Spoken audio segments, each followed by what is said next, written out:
This instructional video is on textbook pages 274 through 276. For example number 1, Lee is choosing a new cell phone plan. How can Lee use the graphs of a system of linear equations to determine when the phone plans cost the same? Which plan should Lee choose? So it tells us for company A, it costs 20 cents per minute plus $75. So that makes the equation y equals 20x plus 75. And then for company B, it tells us is 25 cents per minute plus $70. So the equation y equals 0.25x plus 70.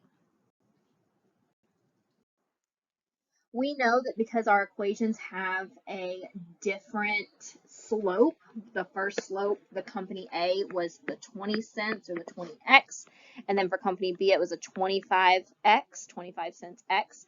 We know that because they are different slopes, it's going to be a one solution graph. You can see when they graphed it that it made two lines that intersect at one point, and they intersect at the point 195. 100 is the minutes used, and the 95 is the monthly cost. So it means that for 100 minutes, it's going to cost $95. And because that is where they intersect, that is for both companies. So if Lee uses fewer than 100 minutes, she should choose company B. If Lee uses more than 100 minutes, she should choose company A. That intersecting point is where the data switches and determines which company is better. So we're going to graph our equations, y equals 3x plus 5 and y equals 2x plus 4. We can tell that it is a one solution because the slopes are different, 3x and 2x, but we need to identify where the intersecting point is. So we're going to graph positive 5 on our graph because that's our y-intercept.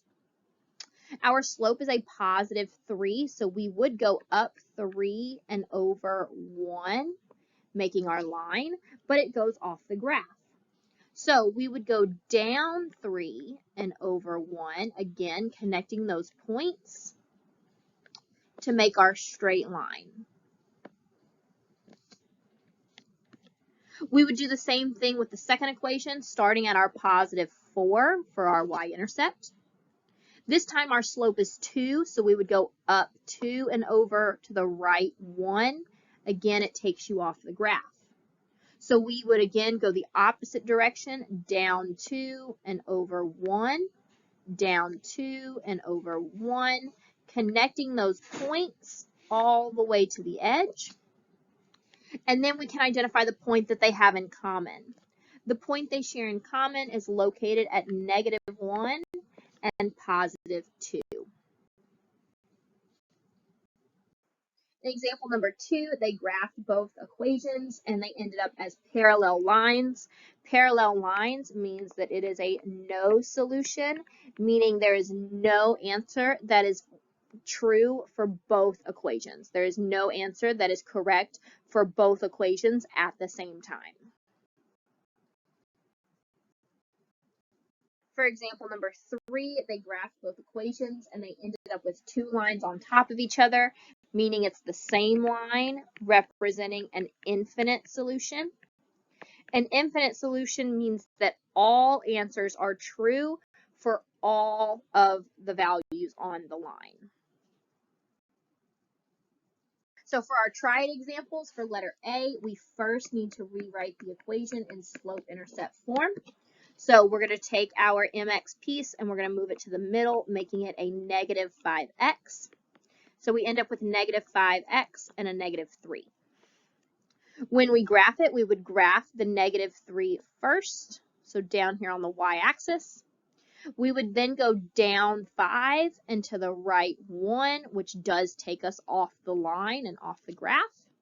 So we then go the opposite direction. We would go up 5 and over 1, up 5 and over 1, connecting our dots across the graph to make our straight line.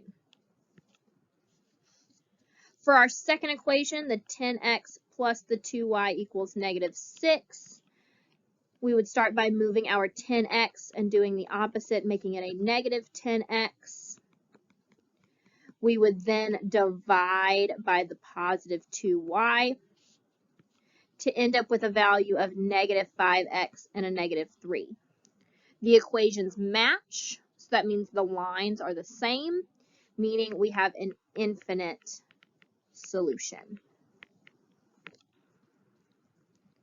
For letter B, we're going to take our 1/3 x plus y equals 7.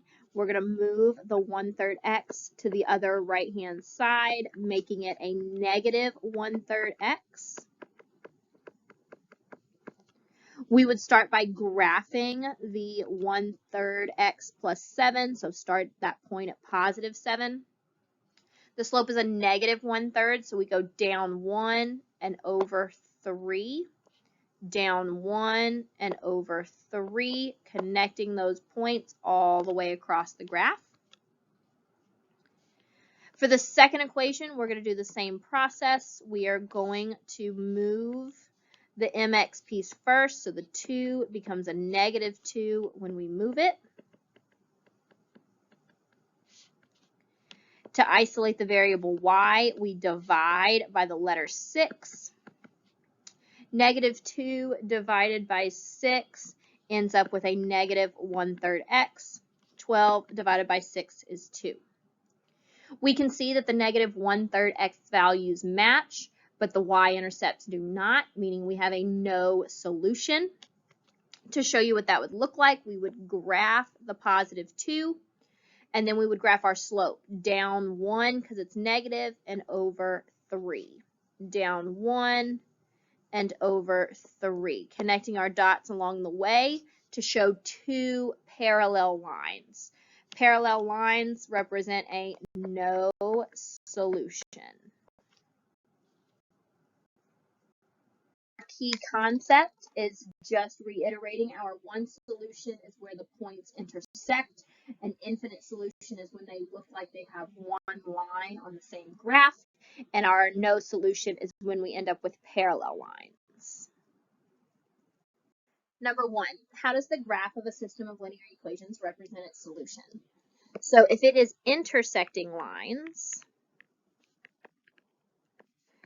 it represents a one solution.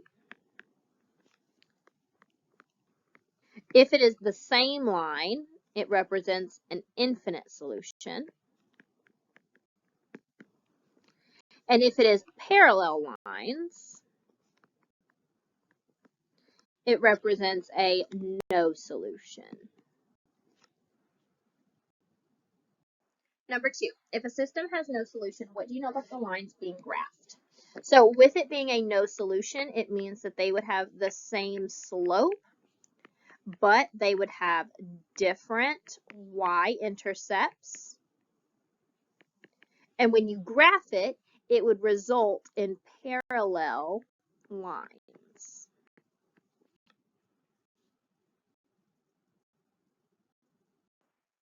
Number 3, in a system of linear equations, the lines described by each equation have the same slope. What are the possible solutions of the system? So if we have the same slope, you can have it with the same y-intercept, meaning it is an infinite solution. Or you could have the same slope with different y-intercepts, which would represent a no solution.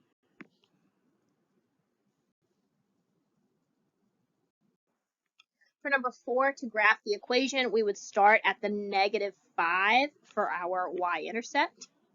We would then go negative 3, so that would be down 3 and over to the right 1, but it takes us off the graph.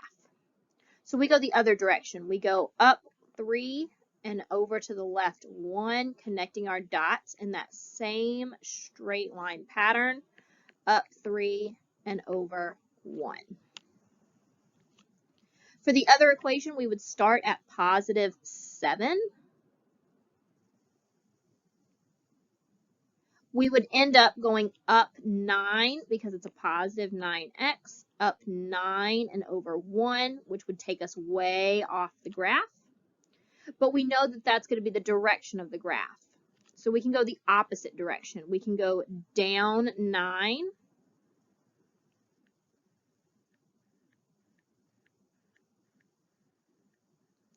and then over 1.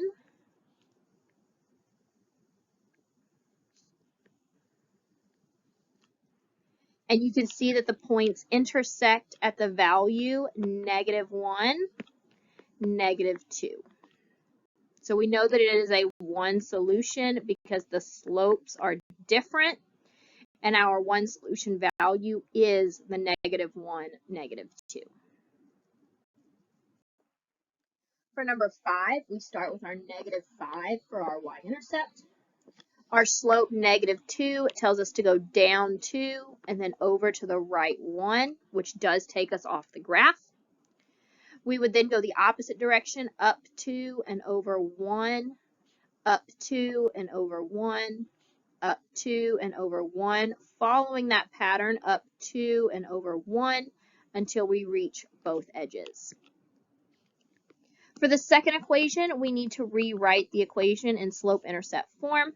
So we would move the 6x piece to the right-hand side, making it a -6x. To isolate the variable y, we divide by the number 3. And we end up with the equation y equals -2x and -5. We can see that the values match. We would start with our y-intercept, -5. Our slope, -2, tells us to go down 2 and over 1, matching up those points, meaning we have an infinite solution. The lines match up perfectly on the graph. For our last problem, we're going to start with our y-intercept, +3. The slope tells us to go down 4 and over 1, down 4 and over 1, following that pattern until it touches both edges. For the second equation, 8x plus 2y equals 8, we do the opposite in order to move the mx piece to the right-hand side. So 8x becomes -8x. In order to isolate the variable, we divide by the 2y, and we end up with a -4x plus 4. We can tell that the slope values match, -4 and -4x, but the y-intercepts do not, +3 and +4. So when we graph this one would start at +4 for our y-intercept. Our slope tells us to go down 4 and over 1, down 4 and over 1. Our lines are very close together, but they are parallel. They are not intersecting, meaning we have a no solution problem.